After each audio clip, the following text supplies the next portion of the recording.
Channel के play list में जाइएगा। प्ले लिस्ट में हम क्या किए हैं कि क्रम से क्लासेस को अरेंज कर दिए हैं। जैसे अभी कंपनी चैप्टर है तो कंपनी चैप्टर का क्लास आपको पूरा कंपनी अकाउंट करके होगा, उसमें आपको पूरा मिल जाएगा। तो अभी आप पढ़े हो, इशू ऑफ शेयर्स पढ़ रहे हो कि भाई कंपनी को पैसे की जरूरत है, इस कारण क्या करती है कंपनी, अपना शेयर्स जनता में इशू कर देता है, जनता को बेच देता है कुल मिलाकर। और जनता से जो पैसा आता है उसको कंपनी अपने विकास के लिए, डेवलपमेंट के लिए खर्च करती है। तो जब शेयर्स का इशू होता है तो ध्यान में रखना, शेयर्स का इशू जो होता है तो इशू करते समय आप लोगों को कुछ कंडीशन बताए थे कि भाई एक होता है इक्वल सब्सक्रिप्शन,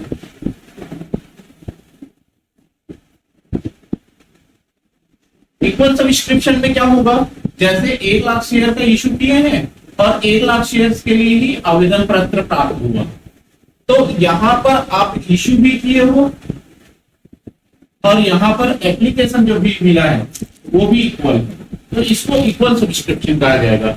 उस कंडीशन में आप 1 लाख शेयर्स का ही पूरा इशू कर दोगे तो ये इक्वल सब्सक्रिप्शन हो गया, यहां पर कोई दिक्कत नहीं है। दूसरा होता है अंडर सब्सक्रिप्शन।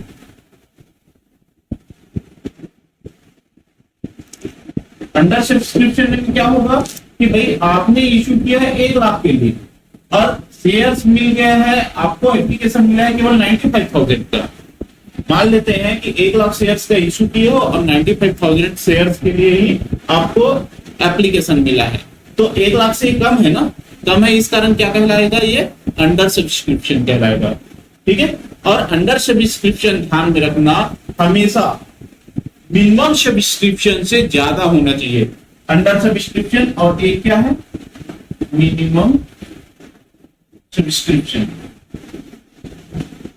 मिनिमम सब्सक्रिप्शन क्या होता है, मिनिमम सब्सक्रिप्शन कंपनी के जो जब शेयर इशू करता है तो उसके प्रोविजन में उल्लेख रहता है, अगर इस शेयर इससे कम अंशों के लिए आवेदन पत्र प्राप्त हुआ तो वहां पर क्या होगा, वो शेयर्स अलॉटमेंट की प्रक्रिया पूरा रद्द हो जाएगा। ठीक है, जैसे कोई शेयर्स 1 लाख शेयर इशू किया है तो इसका 90% हिस्सा मिनिमम सब्सक्रिप्शन है ना, तो 90% से सब्सक्रिप्शन का मतलब ये होगा 1 लाख का 90% 90,000। अगर 90,000 अंशों से कम अंशों के लिए आवेदन मिल गया तो वहां पर वो शेयर्स अलॉटमेंट नहीं होगा, वो शेयर सारे अलॉटमेंट कैंसिल हो जाएगा। कैंसिल होने के बाद वो 4-6 महीने के बाद फिर से इशू करेगा। तो यहां पर एक चीज ध्यान में रखिएगा, इस मिनिमम सब्सक्रिप्शन को पूरा करने के लिए क्या करते हैं कि जितनी भी बड़ी कंपनियां रहती हैं वो क्या करते हैं, अपने पास एक अंडर राइटर्स रखते हैं। ठीक है, कौन क्या रखते हैं, अंडर राइटर, जिसको कहा जाता है अभिगोपक।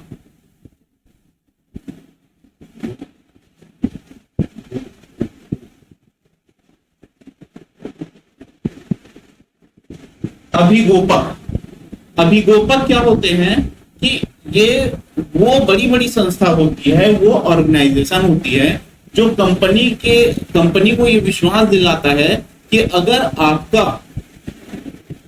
किसी भी कंडीशन में अगर सब्सक्रिप्शन कम होगा तो हम आपके शेयर्स को खरीद लेंगे। ठीक है, अब ये छोटी संस्था नहीं होती है, अभी तो गोपक जो होंगे वो सामान्य रूप से बैंक होते हैं, म्यूचुअल फंड होते हैं। ठीक है, जैसे मॉर्गन स्टैनले हो गया और उसी प्रकार के कई बड़ी बड़ी ऑर्गेनाइजेशन है, जैसे भारत में LIC हो गया।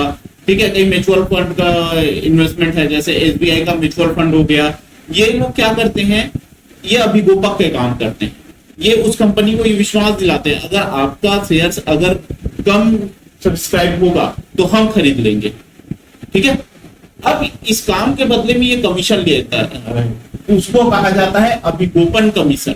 ध्यान में रखेंगे, अभिगोपन कमीशन, अंडर राइटर्स का कमीशन, अंडर राइटर्स कमीशन। ठीक है, तो इस प्रकार से अंडर मिनिमम सब्सक्रिप्शन जो होगा वो कम से कम प्राप्त होना चाहिए। मिनिमम सब्सक्रिप्शन अगर प्राप्त नहीं होगा तो शेयर्स का इशू नहीं होगा और शेयर्स क्या हो जाएंगे, कैंसिल हो जाएंगे। अंडर सब्सक्रिप्शन क्या होगा, जितने अंशों से हम इशू किए उससे कम अंशों के लिए आवेदन पत्र प्राप्त हुआ है, लेकिन कितने से मिनिमम सब्सक्रिप्शन से ज्यादा अंशों के लिए प्राप्त होगा तो उसको कहा जाता है अंडर सब्सक्रिप्शन, जिसको हिंदी में कहा जाता है अल्प अभिदान, अल्प अभिदान। ठीक है, इसको कहा जाता है मिनिमम सब्सक्रिप्शन को न्यूनतम अभिदान। ठीक है, तो उस कंडीशन में जैसे अल्प अभिदान हुआ या अंडर सब्सक्रिप्शन हुआ तो आपकी सारी एंट्री इस पर होगा 95,000 पर। 1 लाख से फिर कोई मतलब नहीं होगा, क्योंकि भाई आप बेचना चाह रहे हो 1 लाख शेयर, लेकिन खरीदने वाले केवल 95,000 शेयर खरीद रहे हैं, तो आपको क्या करना है, 1 लाख शेयर थोड़ी ना बेच पाओगे, तो उस कंडीशन में आप 95,000 शेयर ही बेचोगे। ठीक है, तो वहां पर ये हो गया। तीसरा कंडीशन है ओवर सब्सक्रिप्शन।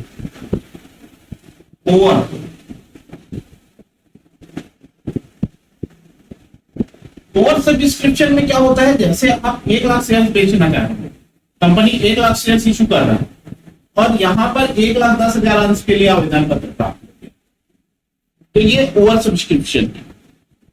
भाई आपके पास है केवल 1 लाख शेयर, लेकिन क्या हो गया, 1,10,000 अंशों के लिए आवेदन पत्र प्राप्त हो गया, तो इसको कहा जाएगा ओवर सब्सक्रिप्शन, मतलब ज्यादा अंशों के लिए प्राप्त हो गया। तो उस कंडीशन में क्या करोगे, तो करने का काम ये है कि या तो आप ये 10,000 अंशों पर अतिरिक्त पैसा प्राप्त हुआ है या आवेदन में मिल गया, इस पैसे को लौटा दो, या तो इस पैसे को आप अलॉटमेंट में एडजस्ट करोगे। ठीक है, ये जैसे क्वेश्चन आते जाएगा इसको और क्लियर कर देंगे। ठीक है, तो अंशों के निर्गमन में देखिए ये क्वेश्चन है, एक भोपाल एंड कंपनी है जो 10 रुपये वाले 50,000 संतान निर्गमित कर रहे हैं, जिन पर 2 रुपया एप्लीकेशन पर है, 4 रुपया आवंटन पर है, प्रथम याचना पर 2 रुपया और अंतिम याचना पर 2 रुपया। भाई 10 रुपये का शेयर है, 2 रुपया आवेदन पर मांग लिया, 4 रुपया आवंटन पर, 2 और 4 6 हो गया, 2 रुपया प्रथम याचना पर, 6 2 8 और 8 2 10, अंतिम याचना करके 10 रुपया हो गया। अब सभी अंशों पर राशि प्राप्त हो गई बोलता है। ठीक है, कंपनी की पुस्तकों में जर्नल एंट्री करना है आपको। ठीक, तो आप इसका जर्नल एंट्री कर दीजिए।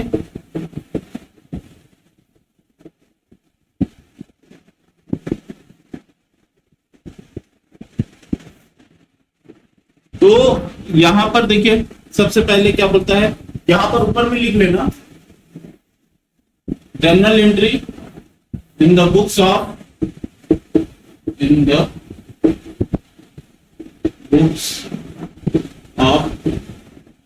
भोपाल कंपनी।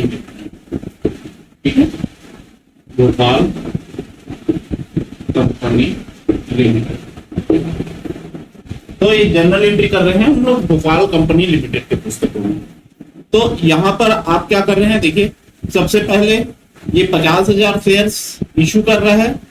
सबसे पहले है 2 रुपया एप्लीकेशन पर, तो एप्लीकेशन अमाउंट जब रिसीव होता है तो पहला एंट्री क्या हो जाएगा, बैंक अकाउंट डेबिट हो जाएगा, पैसा रिसीव होगा ना, पैसा मिलेगा, बैंक में पहले पैसा जमा होगा जिसका बैंक अकाउंट डेबिट हो जाएगा। और 2 इक्विटी है ना, ये इक्विटी है, तो इक्विटी शेयर एप्लीकेशन का पैसा मिल रहा है हमको, तो 2 equity share application account credit हो जाएगा। ठीक है, यहां पर लिख देना हिंदी में समता अंश आवेदन खाता विकलन, सॉरी समता अंश आवेदन खाता समापन से, ये हो गया बैंक खाता। तो ये कितने का है, 50,000 शेयर्स है, एक शेयर पर 2 रुपया का, तो 50,000 इंटू 2 कर देना, तो ये हो जाएगा 1 लाख रुपया एप्लीकेशन का अमाउंट क्या कर लोगे, रिसीव कर लिए। ये हो गया, यहाँ पर नरेशन लिख देना, big application amount receive on 50,000 share at the rate of ₹2 each. ठीक है, उसके बाद है अलॉटमेंट में आप क्या करोगे, भाई एप्लीकेशन का जो पैसा रिसीव हुआ है उसको आप ट्रांसफर कर देते हो कहां पर, कैपिटल अकाउंट। तो ये एप्लीकेशन अमाउंट जो क्रेडिट हुआ है उसको आप क्या कर दोगे, डेबिट करोगे, तो ये हो जाएगा equity share application account debit, ठीक है। और 2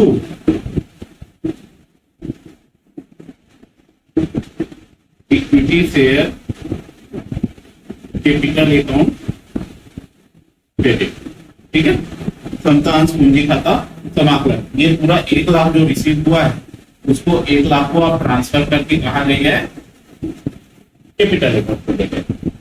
तो ये एप्लीकेशन का 2 एंट्री हो गया। एप्लीकेशन रिसीव करोगे तो bank account debit, application account credit, फिर एप्लीकेशन के अमाउंट को ट्रांसफर करते हो पूंजी खाते में। इस कारण एप्लीकेशन अकाउंट डेबिट करोगे, ये क्रेडिट है वो डेबिट हो जाएगा, और capital account equity share capital account क्या हो जाएगा, क्रेडिट हो जाएगा, ठीक है। अब क्या कर रहा है, आवंटन कर रहा है, आवंटन कर रहा है 4 रुपए का,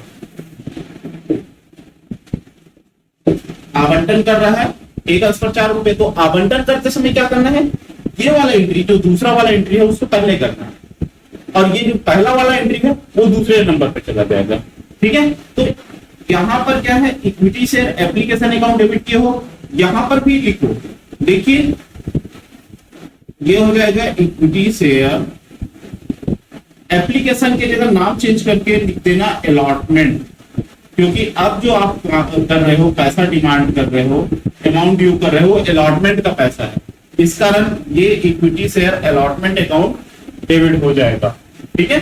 क्या, समता अंश आवंटन खाता,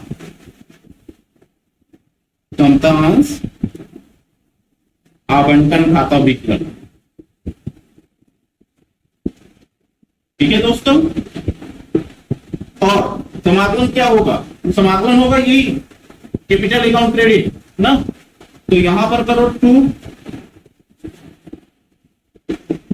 equity share capital account credit,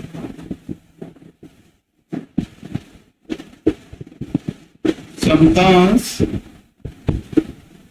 पूंजी खाता समाकलन है।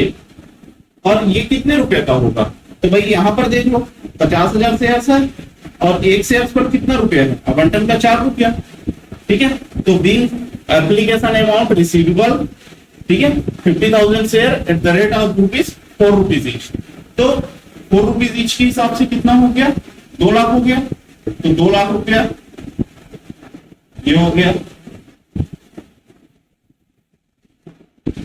ये हो गया अलॉटमेंट का एंट्री कर लिए। अब इसको रिसीव कर लो, रिसीव करते समय ये वाला जो एंट्री होगा उसको करना है, ठीक है।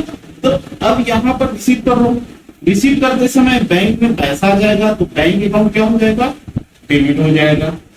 और ये जो यहां पर इक्विटी से एप्लीकेशन अकाउंट क्रेडिट है, तो यहां पर भी आप क्रेडिट करना, टू इक्विटी शेयर एप्लीकेशन की जगह लिखना, लेकिन अलॉटमेंट अकाउंट क्रेडिट, ठीक है। एप्लीकेशन अलॉटमेंट अकाउंट क्रेडिट, ये पूरा 2 लाख रुपया ये हो जाएगा। नरेशन लिख देना, being allotment amount transfer to share capital account, sorry being allotment amount receive, ठीक है। ये अलॉटमेंट का अमाउंट क्या कर दिए हम, रिसीव कर लिए, तो इस प्रकार से हो गया। तो अब क्या करोगे, अब है जैसे सेकेंड कॉल, फर्स्ट कॉल कर रहा है 2 रुपये का, और फाइनल कॉल कर रहा है 2 रुपये का, तो फर्स्ट कॉल करने का एंट्री कर दो 6 एंट्री,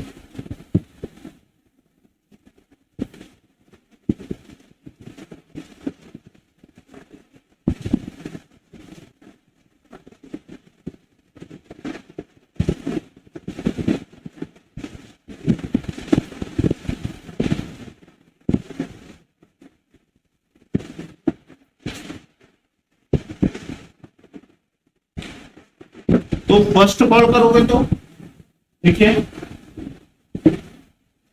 फर्स्ट कॉल करते समय तो यहां पर ध्यान में रखना, ये अलॉटमेंट में जो एंट्री किया हो इसी को रिपीट मारो, कुछ करने की जरूरत नहीं। यहां पर जो एंट्री किए हो अलॉटमेंट में उसी को रिपीट कर दो, बस नाम चेंज कर देना। इक्विटी शेयर क्या फर्स्ट कॉल है ना, फर्स्ट कॉल अकाउंट डेबिट कर देना, हिंदी में लिख लेना समतांश प्रथम याचना, प्रथम याचना खाता, ठीक है। और क्रेडिट हो जाएगा टू इक्विटी शेयर क्या कैपिटल अकाउंट क्रेडिट। ये अमाउंट आप ड्यू कर रहे हो ना, रिसीवेबल कर रहे हो, इतना अमाउंट हमको प्राप्त होना चाहिए। तो ये 50,000 शेयर्स पर फर्स्ट कॉल का कितना रुपया हुई, 2 रुपया, तो 1 लाख रुपया आप रिसीवेबल कर रहे हो। यहाँ पर संतांश पूंजी खाता समाकलन हो गया, equity share capital account credit हो गया ना। नरेशन लिख देना, first call amount transfer to share capital account करके, ठीक है। 50,000 शेयर्स पर 2 रुपीज ईच। उसके बाद इसको प्राप्त कर लो, इसको रिसीव करो। रिसीव करते समय बैंक वाला एंट्री कर लेना, तो बैंक अकाउंट डेबिट कर लेना। तो बैंक अकाउंट क्या करती है, डेबिट करती है। और टू देखो, यहाँ पर अलॉटमेंट अकाउंट क्रेडिट हुआ था, यहाँ पर अलॉटमेंट की जगह नाम चेंज होकर क्या हो जाएगा, ये फर्स्ट कॉल है ना, इस कारण यहाँ पर equity share first call account credit कर देना, ठीक है। बैंक खाता विकलन और समतांश प्रथम याचना खाता समाकलन, और ये है 1 लाख रुपया शेयर, 50,000 शेयर्स पर 2 रुपए के हिसाब से 1 लाख रुपया ही हो गया। उसके बाद 7वां एंट्री करोगे कि भाई अंतिम याचना पर बोल रहा है, तो अंतिम याचना करते समय यही वाला एंट्री को फिर रिपीट कर दो, ये दोनों एंट्री को ही रिपीट कर दो, बस नाम चेंज कर देना, फर्स्ट कॉल के जगह फाइनल कॉल नाम लिख देना, ठीक है। तो यहां पर हो जाएगा इक्विटी शेयर फर्स्ट कॉल की जगह क्या हो जाएगा, ये फाइनल कॉल अकाउंट डेबिट। अंतिम याचना खाता समता अंश अंतिम याचना खाता विकलन हो जाएगा, ठीक है। और क्रेडिट हो जाएगा to equity share capital account, ठीक है। और ये कितने का है, ये भी 2 रुपया का है, तो 50,000 इंटू 2, तो 50,000 इंटू 2 मतलब 1 लाख रुपया। यहां पर भी ये हो गया। अब इसको रिसीव कर लो, रिसीव करते समय ये बैंक अकाउंट डेबिट कर देना, और यहां पर देख लो 2 इक्विटी शेयर फर्स्ट कॉल है, उसके जगह 2 इक्विटी शेयर फाइनली कॉल कर दो।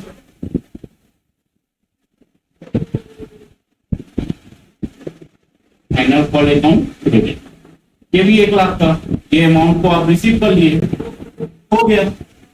टोटल कर लेना, ठीक है, लास्ट में टोटल कर लेना। तो इस प्रकार से आपका ये पंचम पृष्ठी जर्नल एंट्री कंप्लीट हो गया। ये एक क्वेश्चन है, सेम अभी जो क्वेश्चन किए हैं उसी क्वेश्चन को फिर रिपीट कर रहे हैं, लेकिन यहाँ पर क्या कर रहा है, 50,000 शेयर्स का इशू तो कर रहा है, लेकिन हमको एप्लीकेशन अमाउंट मिल रहा है 1245,000 के लिए, मतलब ये अंडर सब्सक्रिप्शन वाला कंडीशन हो गया। तो यहाँ पर क्या करोगे, अगर अंडर सब्सक्रिप्शन है तो आपका 50,000 से कोई मतलब नहीं है। भाई आप बेचना चाह रहे हो 50,000 शेयर, लेकिन खरीदार है केवल कितने, 45,000 शेयर के लिए, तो सारे एंट्री जो होंगे वो 45,000 पर ही हो जाए। कुल मिलाकर ऐसा है कि जैसे आपके पास मकान है, 50 मकान बेचना है आपके पास, लेकिन खरीदार आ रहा है केवल 45 मकान के लिए, तो आप क्या कर सकते हो, 50 मकान बेच सकते हो क्या, नहीं, केवल 45 ही मकान बेचोगे। तो ये इसको कहा जाएगा अंडर सब्सक्रिप्शन, ठीक है।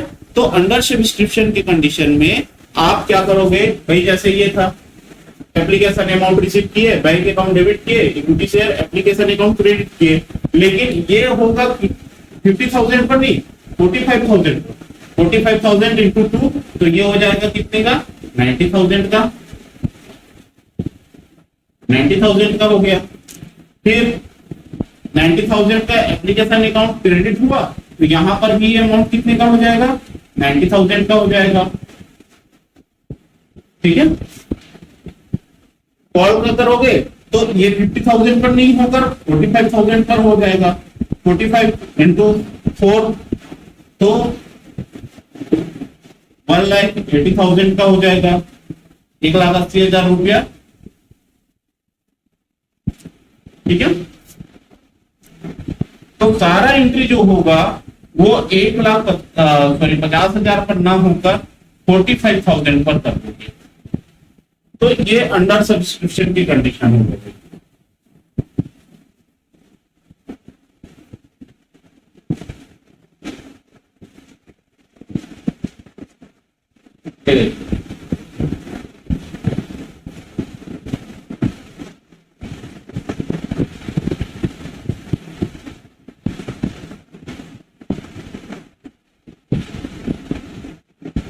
तो ये हो गया। अंडर सब्सक्रिप्शन में क्या हुआ, आप इशू तो कर रहे हो 50,000 शेयर, लेकिन जो जनता है, जो एप्लीकेशन करते हैं, शेयर्स खरीदते हैं, वो लोग केवल कितने लोग खरीदने के लिए रेडी हैं? 45,000 शेयर ही खरीदने के लिए रेडी है। तो 45,000 शेयर का ही आप इशू करोगे, तो सारे एंट्री जो होंगे वो 45,000 पर ही हो जाएगा। अब इसको आपको अगर भाई पे चिट्ठे में लिखना है, बैलेंस शीट में लिखना है, तब क्या करोगे? तो सिंपल सा एक काम करना। देखिए, इसका एंट्री हमने बताया था कि अगर सारे एंट्रियों को एक एंट्री किया जाए तो ये सारा एंट्री का एक ही एंट्री बनता है, केवल बैंक अकाउंट डेबिट बनता है और 2 होता है equity share capital account credit हो रहा है। बस इन सारे एंट्री को अगर क्रॉस किया जाए, अगर काटा जाए, तो ये मात्र एक ही एंट्री बनता है। ये तो आप ये देख सकते हो, एप्लीकेशन यहाँ पर डेबिट है, 90,000 से क्रेडिट है, 90,000 से क्रेडिट है, 90,000 से डेबिट है। एप्लीकेशन डेबिट क्रेडिट में क्या हो गया? कट गया। क्या बच गया? बैंक बच गया डेबिट, कैपिटल बच गया क्रेडिट ना। तो बैंक है 90,000 रुपीज का, कैपिटल भी कितने का है? 90,000 का क्रेडिट। यहाँ पर देखिए अलॉटमेंट है, यहाँ पर डेबिट और अलॉटमेंट यहाँ पर है क्रेडिट। अलॉटमेंट डेबिट क्रेडिट में भी क्या हो गया? कट गया। तो कैपिटल क्रेडिट है 1,80,000, तो कैपिटल क्रेडिट में क्रेडिट हो रहा है, तो अमाउंट एड होते जाएगा, 1,80,000 एड कर दिए। और यहाँ पर बैंक डेबिट है, तो बैंक डेबिट में कितना बच जाएगा? 1,80,000, 1,80,000 भी यहाँ पर एड कर दिए। फर्स्ट कॉल का देखो, यहाँ पर डेबिट है फर्स्ट कॉल, यहाँ पर क्रेडिट है फर्स्ट कॉल, डेबिट क्रेडिट में ये भी कट गया, तो यहाँ पर बच गया। देखो बैंक डेबिट बचा है, तो डेबिट एड करते जाओ। कैपिटल क्रेडिट है, तो ये भी कैपिटल क्रेडिट है, तो ये भी ऐड होते जाएगा, क्रेडिट में ही ऐड हो जाएगा। उसी प्रकार फाइनल कॉल भी डेबिट क्रेडिट में कट गया, तो बैंक डेबिट बचा और कैपिटल अकाउंट क्रेडिट बचा। तो 90,000 यहाँ पर और 90,000 आपके बैंक में भी डेबिट हुआ है। तो कुल मिलाकर अगर सारे एंट्री को अगर आप कैंसल करेंगे, अगर कोई एंट्री जो डेबिट क्रेडिट हो रहा है उसको काटोगे, तो एप्लीकेशन कट गया, अलॉटमेंट कट गया, फर्स्ट कॉल कट गया, फाइनल कॉल कट गया, तो बचा क्या? केवल बैंक अकाउंट डेबिट हुआ और ये सारे अमाउंट से आप डेबिट कर दिए। तो ये बैंक अकाउंट डेबिट हुआ 4,50,000 रुपए से और कैपिटल अकाउंट क्रेडिट हो गया 4,50,000 से। ठीक है, तो आपके बैंक में आया है 4,50,000 रुपए का एसेट्स और कैपिटल है आपका 4,50,000 रुपया का लायबिलिटीज। इसका एंट्री ये हो जाएगा। अब इसको बैलेंस शीट में करना है मेंशन, बैलेंस शीट में मेंशन कर दीजिए, बैलेंस शीट बना देते हैं। तो ये समझ में आ गया। अब इसको बैलेंस शीट कर देते हैं।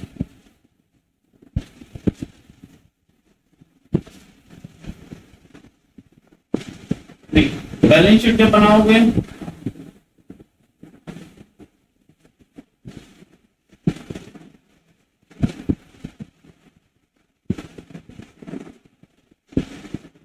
आजकल जब बैलेंस शीट बनेगा तो ध्यान में रखना वर्टिकल ही बैलेंस शीट बनेगा ना, हॉरिजॉन्टल बैलेंस शीट नहीं बनेगा, जहां पर आप एक साइड लायबिलिटीज लिखते थे, अमाउंट लिखते थे, फिर इधर एसेट्स लिखते थे, अमाउंट लिखते थे, वो वाला नहीं बनेगा। अब केवल है तो दो ही कॉलम लेकिन वर्टिकल सेट में बनेगा। जैसे यहां पर रह जाएगा लायबिलिटीज,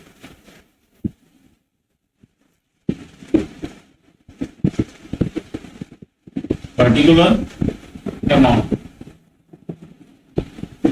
यहां पर लिख देना एज ऑन डेट, नहीं है तो अगर कोई डेट रहेगा तो यहां पर एज ऑन डेट डाल देंगे। तो यहां पर क्या लिखोगे, सबसे पहले आपके बैलेंस शीट में आ जाएगा इक्विटी एंड लायबिलिटीज के अंदर, लायबिलिटीज वाला पोर्शन पहले ले आएगा, तो equity and liabilities, equity and liabilities के अंदर ये पहला पॉइंट आएगा share holders fund, share holders fund के अंदर आ जाएगा शेयर कैपिटल, ठीक है। शेयर होल्डर्स फंड के अंदर आ जाएगा शेयर कैपिटल, और शेयर कैपिटल है देखो 4,50,000 का, तो ये 4,50,000 बस। और इसको आप क्या कर देंगे, टोटल कर देंगे, तो यहां पर हो जाएगा टोटल 4,50,000। उसके बाद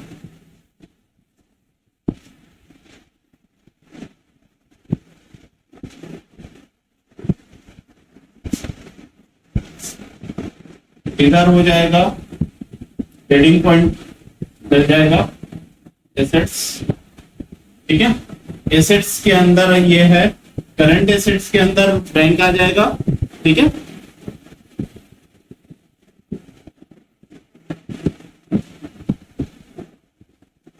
करंट एसेट्स,